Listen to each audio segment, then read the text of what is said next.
This is Friday, phase one. We're gonna start with front squats. With front squats, you can do front squats on the bar. If you feel more comfortable doing a goblet squat with a dumbbell, you feel free to do that. We're trying to accomplish the same thing with both of them. I prefer the front squat, but if the goblet squat allows you to do better, have better technique, then go ahead and do it. So the front squat, this is going to be the biggest mistake, the biggest problem we have with athletes here is their lack of flexibility in their forearms and their wrists. You're going to have, usually athletes are shoulder width apart with their grip. Set the bar back in your fingers. You're not grabbing the bar, but set it back in your fingers. And then get your elbows up to create that shelf. The weight's also going to sit at the base of your neck on the front of your shoulders.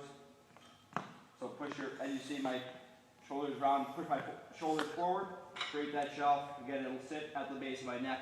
It's not a comfortable position, but you'll get used to it.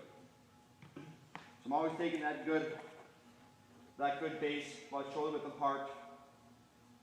My first range of motion, I'm always big butt, big chest, flat back when we squat. That never changes if it's goblet squat, front squat, or normal back squat. But the first thing I'm thinking here is sit my hips back and down. So on the front squat, I'm back and down, all the way down to parallel, and back up. So sit way back, keep the elbows up. Again, you want to keep the elbows up. If you start letting the elbows drop, then it becomes a lot harder to maintain that good posture. That's front squat. I'll show you a goblet squat here. The goblet squat, you're going to just hold the weight, the dumbbell in front, and same thing. Because that weight's in front, as your counterbalance, sit your butt and your hips back and down. So way back, all the way down, all the way up. Keeping that big butt, big chest, flat back. So you have your 10 reps on either one, then your 90-second break, then you're back on. When that's done, you're going to do one-legged squats. The one-legged squats, we're going to do holding dumbbells. Because you're doing so many of them in this phase, you're going to be pretty light with your dumbbells, I assume. You're going to do all 10 on one leg, then all 10 on the other. So when you do this, grab your dumbbells. I just have light ones here. I'm going to get that foot out pretty far, and I'm going to come down. When I come down, my knee can be anywhere from the front of my toe to over my heel. Anywhere in there, wherever you feel comfortable, doesn't matter to me. Drive through that entire foot, all the way down to parallel, then all the way up. So do all 10, then you'll switch. If you have trouble with your balance, try to find one spot and focus on it. That'll help. So all 10 on one, all 10 on the other, then take your 90-second break. Next one we have is partner glute ham. We've gone over this. If you don't have a soft pad or mat or a sweatshirt or something you can put your knees on that doesn't hurt you, try to have a machine. Use a glute ham machine, use that instead. If you don't have either one, give me a call or text me or email me and I'll give you alternatives. But again, on my partner glute ham, my partner's going to hold my ankles at the back of my heels. I'm going to lower myself as slow as I can. Down. And then I'm going to push off the least amount possible and come up. I want to keep my hips forward. I want to make sure I don't keep my butt up or lead with my butt coming up. I want to keep everything there and put a ton of stress on my hamstrings. Strengthen those. Still do 8 of those. Take your 90-second break, then repeat.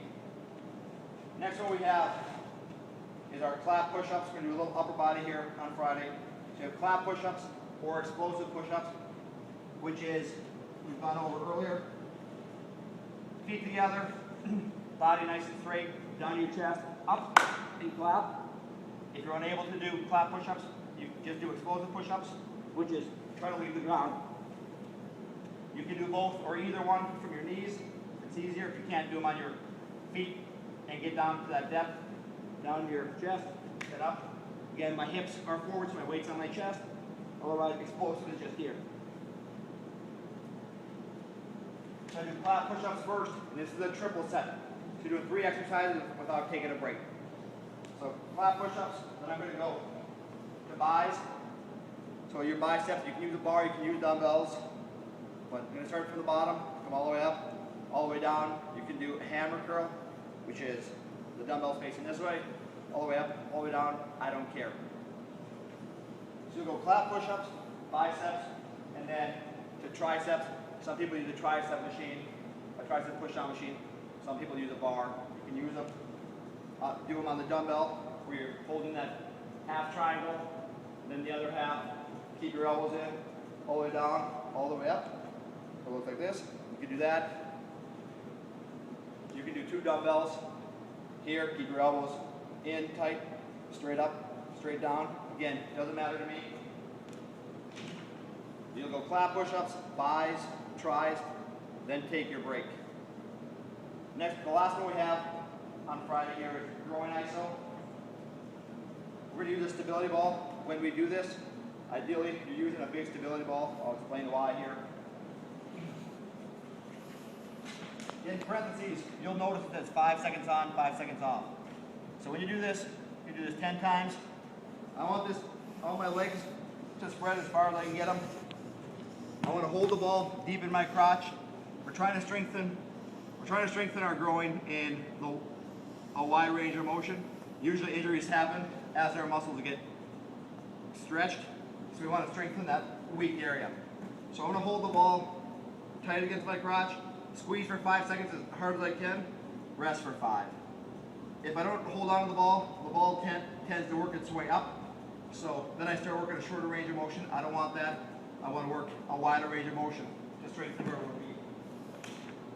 So we go 5 seconds on, 5 seconds off, 10 times. Take your 90-second break and repeat. That's Friday phase 1.